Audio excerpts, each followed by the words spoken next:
New health secretary. Why the change in leadership raises serious questions about abortion. Immigration crisis. Republican lawmakers reveal what they witnessed during a trip to the border. Holy Land attractions. The new exhibits awaiting pilgrims who journey to Jerusalem. And lasting legacy. Why Mother Angelica's impact remains so relevant today. On EWTN News Nightly for Friday, March 26, 2021.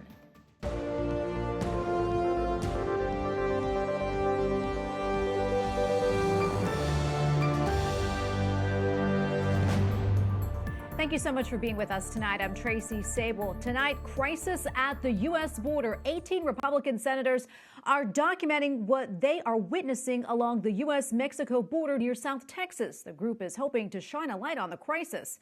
Capitol Hill correspondent Eric Rosales reports. The group of senators say the Biden administration has outlawed any media from attending, so the senators are using their own personal cell phones to capture video. They visited a detention center and rode along with Border Patrol in cars and also on boats. They say they want to show the American people the crisis that's taking place.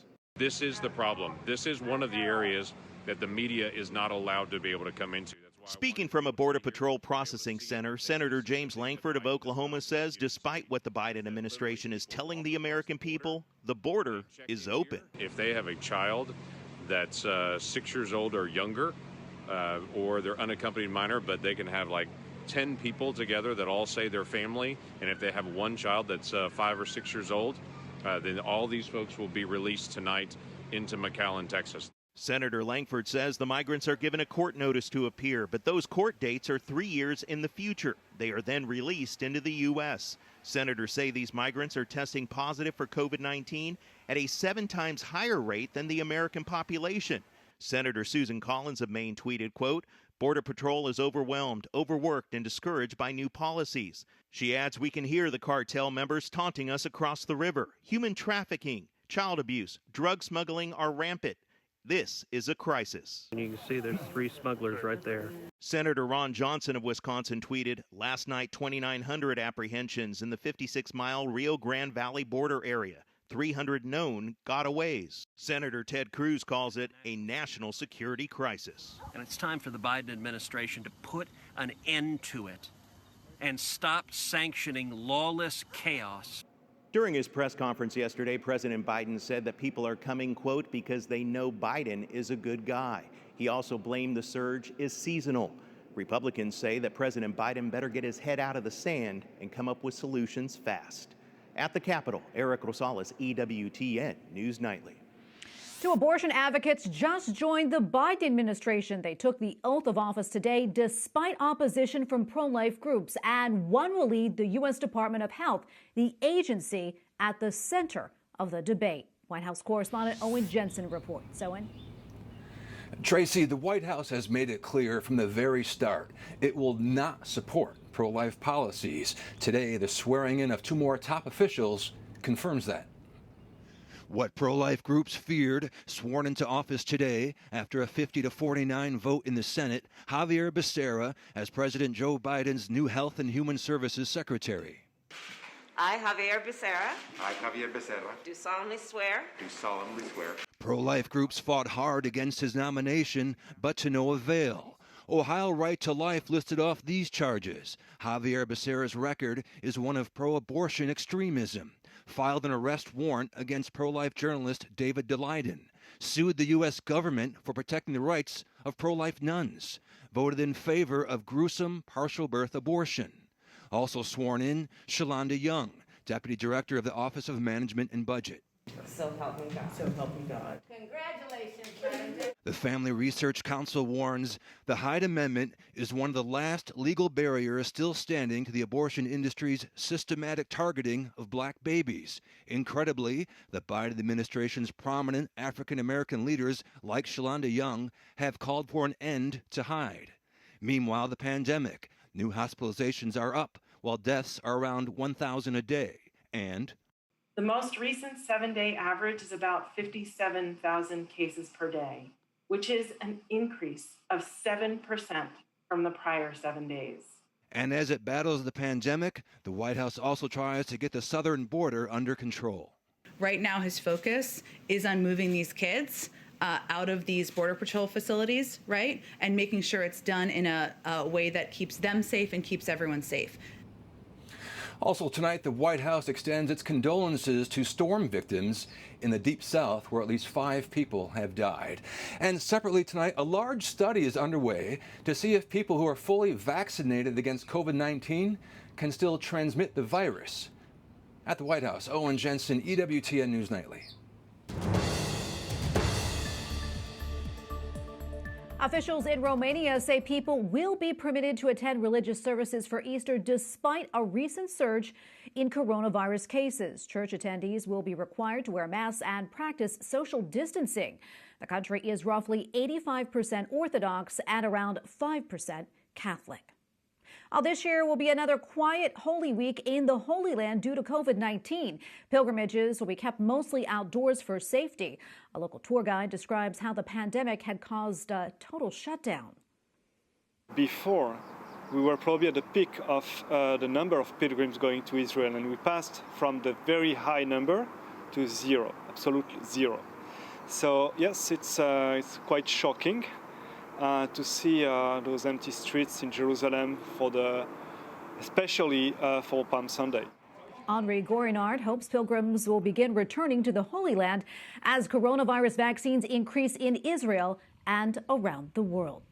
A group of religious sisters is set to begin 2 initiatives to give women more of a voice in the Catholic Church. In the month of March, dedicated to women's history, the International Union of Superiors General, or UISG, started an online initiative inspired by a book written by Pope Francis. This week, they launched #YouAreMySister and #Sisters Empowering Women. Joining us now is Sister Patricia Murray, Executive Secretary of the UISG. Sister Patricia, thank you so much for coming on. We appreciate it. Can you tell us why you decided to start these hashtags and what has been the response so far? I belong to the International Union of Superiors General. That is the organization that represents the leaders of congregations of women religious worldwide. And I think we're using these hashtags, You Are My Sister. It's what somebody would say to a sister or a nun. You are my sister. Knowing that religious will walk beside him or her and will support the local community. And the other hashtag, Sisters Empowering Women, is that I think for many religious congregations of women, we have a special charism or gift to really empower and bring women to live their fullness of life. And I understand that there was a roundtable discussion today. Can you tell us a little bit about that?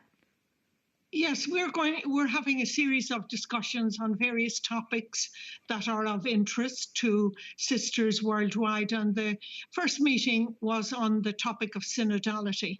And this is obviously a term that we have heard Pope Francis use on many occasions, that we need to become a synodal church. And therefore, we decided that we would look at this topic today, and we had some very eminent speakers presenting. So it was a very intercultural, international meeting, and we had over 400 participants listening into this reflection and discussion on the meaning of synodality today. And these initiatives began based on Fratelli Tutti, of course, the book by Pope Francis, which was released last year. What about that work inspired you? I think the whole vision of the church, that we're a church of people who are on the way. You know, we are in camino, as the Pope often says. We are journeying together. We're companions. We're there to share, to listen to one another, to dialogue, to hear what the Spirit is saying through the various voices in the church. And I think the Pope has spelt this out on many occasions. It's young and old, it's men and women, it's people of different cultures, of different experiences, people who are suffering too on the margins of life. And we need to listen to the cry of the earth and the cry of the poor today, and as a synodal church to discern what are the key areas and where is the Spirit leading the church at this time. So I think it's very important. A synodal way is a listening way, it's a dialogical way, and it's an encountering way.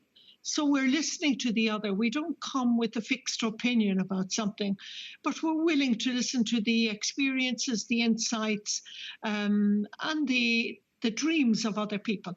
And I think all this in the context of the gospel, because that's where the inspiration and grace comes from, the centrality of Jesus Christ in our way of life. And I often think of the many scenes in the gospel where Jesus was there accompanying people or listening to people or asking them questions, so drawing out their truth and their insight into life. You know, think of his journey with the disciples on the road to Emmaus. So I think they're images for today, that we're journeying together, we're listening together, and therefore when decisions are made, they're because of the participation of many. Now, Sister Patricia, thank you so much for your time today. We really appreciate it. Thank you very much for having me. God bless you. Coming up, Stations of the Cross. Learn about the history and the importance of the Catholic devotion.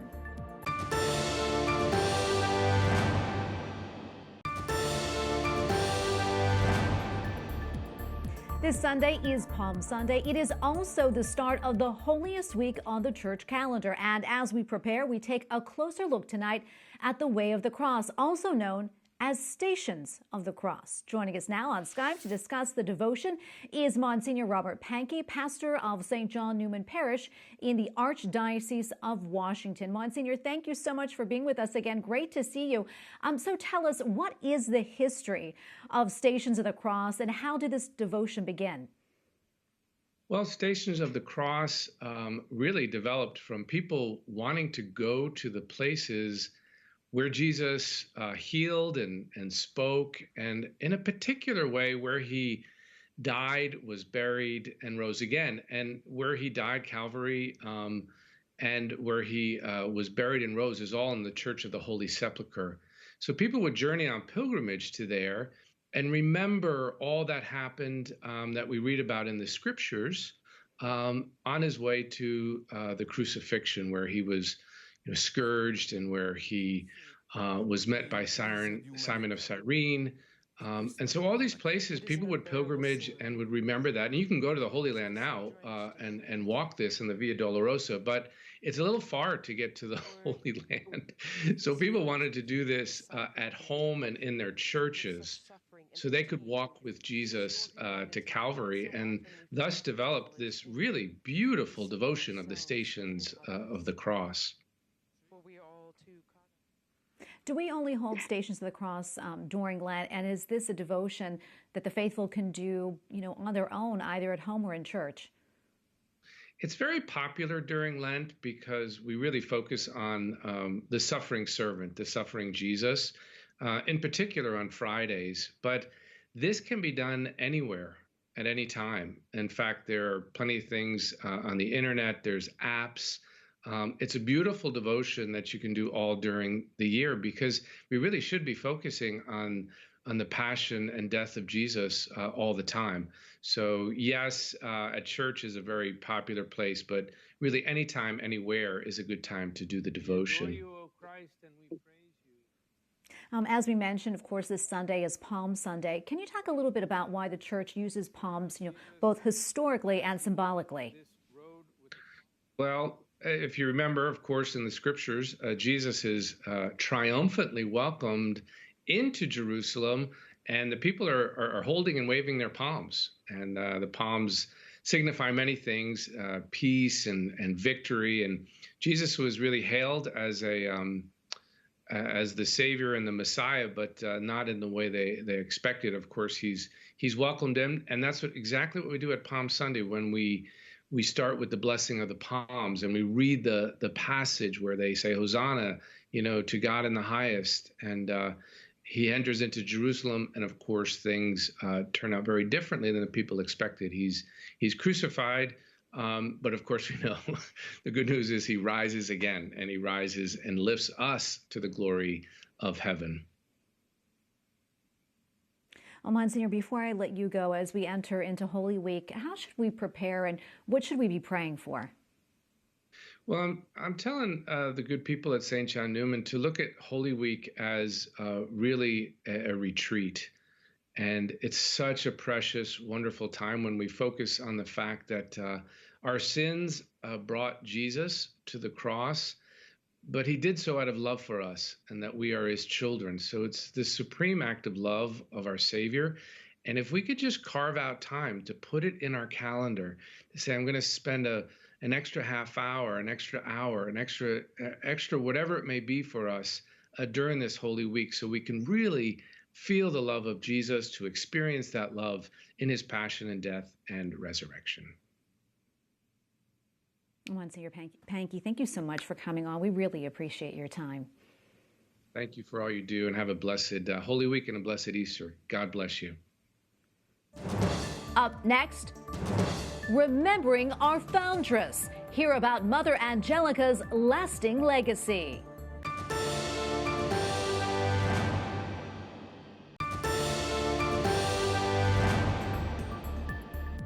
We just heard about Stations of the Cross, and earlier today, the Franciscan Missionaries of the Eternal Word held Stations of the Cross on the eve of the 5th anniversary of the death of EWTN foundress, Mother Angelica. You were not ashamed to fall. To admit the cross was heavy. The devotion took place on the EWTN campus and used words written by Mother Angelica for each of the 14 stations. Mother Angelica died on March 27, 2016. She was 92 years old.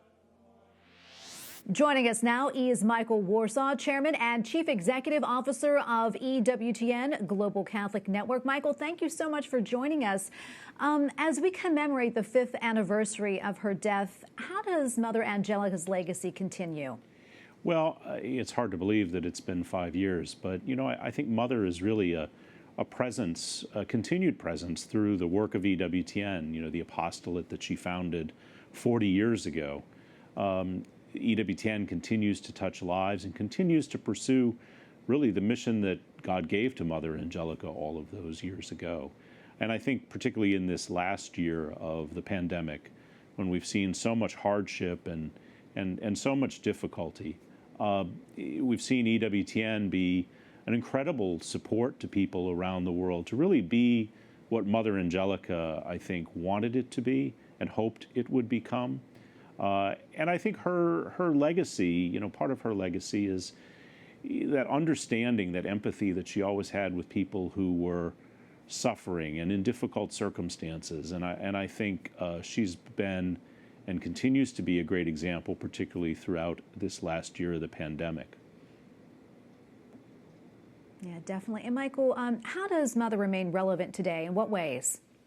Yeah, I think, Mother Angelica always taught us, among many things, but always taught us to live in the present moment and to always put our trust in God and to rely on divine providence. And I think that's an important lesson for all of us to be reminded of every single day. As I said, particularly over this last year, to live in this present moment, to deal with the here and now, to not be looking back and not to be worried or anxious about tomorrow, but to place our faith in God and to trust in God. That was really Mother's message, was to trust in God and put all of your faith in Him and to rely on His providence. And that's an important lesson that I think is as relevant today as it was throughout all of her years on air, teaching that to people over the air. Michael, I know that you're really close with her. Would you mind, could you share some of your favorite memories of her with us? Absolutely. So Mother Angelica and I, during those last 10 years of her active time with EWTN, really spent almost every day together, at least some portion of the day. And it was a real blessing for me to be able to take, in a way, her vision and things that she wanted to accomplish for the network, and to be able to implement those. And I remember about 30 days before she suffered her stroke in 2001, as was our habit, we'd often just get together and talk on Friday afternoons, not about necessarily the business of the network or something, but just to share stories and talk. And, she said at that time, I really believe that God is calling me away from my work with EWTN and into the cloister again, to return to that life. And 30 days later, she suffered the stroke, and really that was kind of the end of her public time with EWTN. And yet she returned to her cloister to pray for the work of EWTN, to offer her sufferings for EWTN, and did that throughout the remainder of her life. And I believe she still does that today as an intercessor for the work of EWTN, doing her most powerful work today on behalf of the network. But I always think back to those wonderful opportunities that we had to spend time together one-on-one. Michael, we don't have a lot of time left, but I'm wondering if you'd talk a little bit more about the mission and what's next for the network. Sure, absolutely. Well, I think we continue that mission of proclaiming the truth, of advancing the truth as defined by the Church. And we live in an age and a day, particularly in the United States right now, where the truth is seemingly far from what we're experiencing and far from what we're hearing. So I think more than ever, the work of EWTN in this moment, in this time, is incredibly important. And to be able to be a connection for people to the Church and to the faith. And so we continue to do what we've always done, and we continue to explore new opportunities, both here at home and around the world, to be able to take the mission of EWTN into more homes and to impact more people and more lives and more souls. Well, Michael, thank you so much for your time today and for what you do. Michael Warsaw, Chairman and Chief Executive Officer of EWTN Global Catholic Network. Thank you again. Thank you, Tracy. And before we go, on EWTN News In Depth tonight, a deep dive into the surge of immigrants at the southern border. Monse Alvarado, host of EWTN News In Depth, is here now to tell us more. Monse. Thank you so much, Tracy. I sat down with the head of the USCCB, Archbishop Jose Gomez, who immigrated to the U.S. from Mexico and is a naturalized citizen, just like me, to talk about the impacts of immigration and the impact it has on parishes in the U.S. And I also asked him about the Catholic Church's relationship with the Biden administration and a little bit of that controversy there. Plus, we were speaking with some amazing young missionaries who are spreading the Catholic faith on college campuses as well. And we'll tell you about how their organization, Focus, actually got national recognition thanks to Mother Angelica. It's a really unique reflection on Mother Angelica's continued impact on the world as we approach the 5th anniversary of her death. That's tonight at 8 p.m. Eastern on EWTN News In Depth. No, really looking forward to it. Thank you so much, Monse. Appreciate that. And we thank you for watching tonight. For the entire EWTN News Nightly team, I'm Tracy Sable. Good night and God bless.